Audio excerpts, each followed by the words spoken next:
It is now 1 o'clock. We are going to go ahead and kick things off in the interest of time. Again, we have Monique Woodard joining us today for today's Pro Member Call with ThePlug.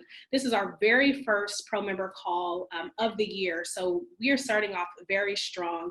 Daniel, thank you so much for joining us.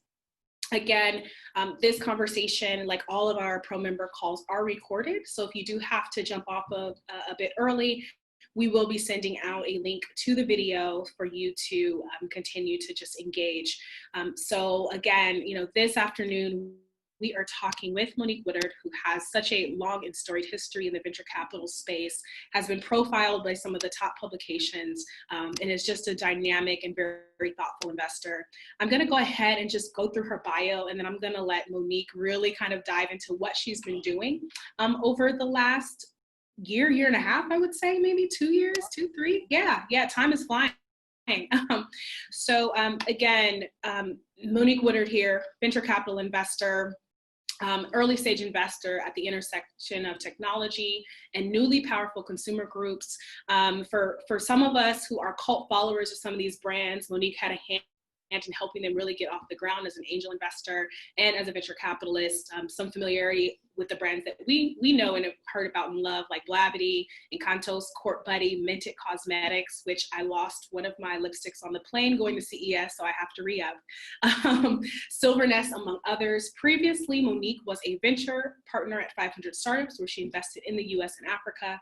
And before moving on to the investor side of the table, Monique spent 15 plus years in the tech industry, has been a startup founder, a product-focused operator, the founder of a national community of tech entrepreneurs, and advisor to cities on innovation and entrepreneurship. And when she's not out there saving the world, she invests in the future of technology, being driven by major demographic trends like the rise of the new majority, where people of color will become the majority in the US, and the increased spending power and influence of women in an aging baby boomer population. She invests in companies with global ambitions who are creating technology products that meet the needs of tomorrow's internet users. She invests, she speaks, she writes, and advises on areas of consumer technology, emerging demographics, and diversity. And you can see her most recent report on aging, which we'll be discussing today, some of the opportunities that Monique has highlighted through her research as the opportunity as we all age and we all get old. I'm going to go ahead and stick a link directly to the report for you all to take a look at later and download. There's some great resources with her new project, Great New World. So without further ado, Pro members, we are welcoming Miss Monique Woodard to the conversation. And I just want to give you the floor to really talk about this new shift and change and just in your own words, how things are going. So I really care about big demographic changes that are shifting the way we should be investing in technology. And as an investor, I want to own that white space around demographic changes. And so I believe that there are 3 big demographic changes happening. The first one is the shift to new majority. The second one is the rising economic power of women. And the third one is the 10,000 baby boomers turning 65 every single day. So I just released this long form report called Great New World about that very thing, which is this rising category of baby boomers and how we should be investing in the aging market, because it's not just happening to baby boomers, it will eventually happen to all of us. And the next wave of people who will be aging will be Gen X, which is me. And Gen X is even more technologically connected. And after that comes millennials.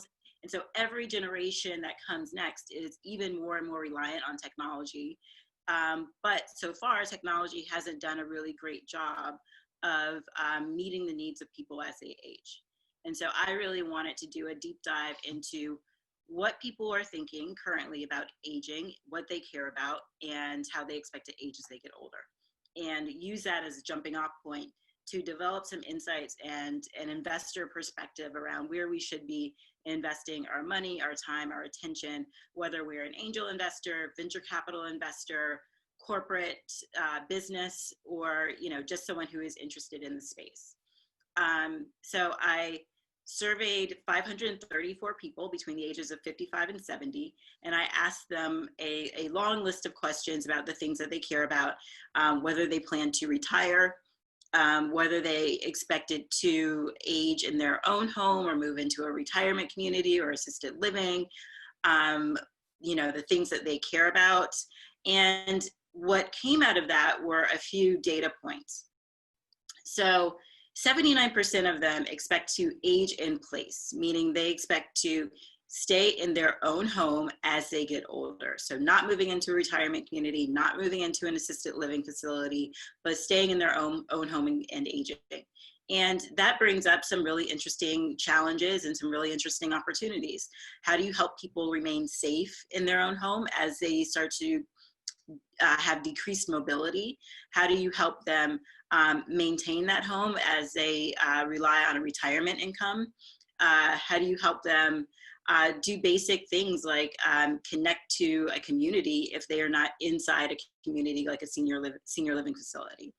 The thing that seniors seem to care most about are three things: financial stability, as they start to move on to a reduced or retirement income. And most seniors are woefully unprepared for retirement. The majority, I think the median savings amount that most seniors have saved for retirement is $164,000, which is not nearly enough for you to live on for, let's say, the next 20 or 30 years. And as our life expectancy increases, that means that they are going to be even more crunched by their finances.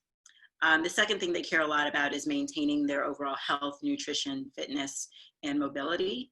And then again, the third thing they care most about is aging in place. And, I think one of the things that people think is that seniors are not technologically savvy. We have like the okay boomer memes, and we have, lots of jokes about how boomers use technology. But in the cohort that I surveyed, 39% of them self-identify as being early adopters of technology. And 66% are already using voice assistants like Siri or Alexa. And so I think that's one, debunking the myth of the technologically unsavvy senior, but two, it's presenting an opportunity that seniors will use technology, seniors will adopt new technology, new platforms, as long as they're really solving a problem for them. I think voice as a platform will be a really important platform for aging people, because they'll have, like take a look at your mobile phone and take a look at what size you have the font. Sure, you can change it, but a lot of apps are just not ready for seniors to actually use.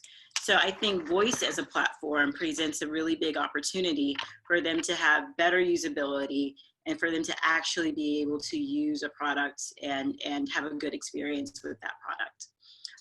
So those were just some of the like the big takeaways and things that I found when I was doing this. But it brings in a lot of opportunities. So aging in place. I'm an investor in a company called Silver Nest, which helps people stay in their homes longer by pairing them with like-age roommates. There's also another service called Nesterly, which does something similar. And so I think this aging in place opportunity is a really big one for startups to figure out, how do you help people stay in their homes?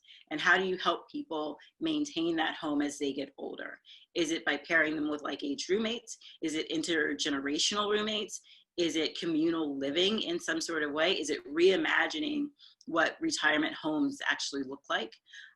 So I think that's one area of really big opportunity that we should really be diving into and starting to look at a lot more deeply. So that's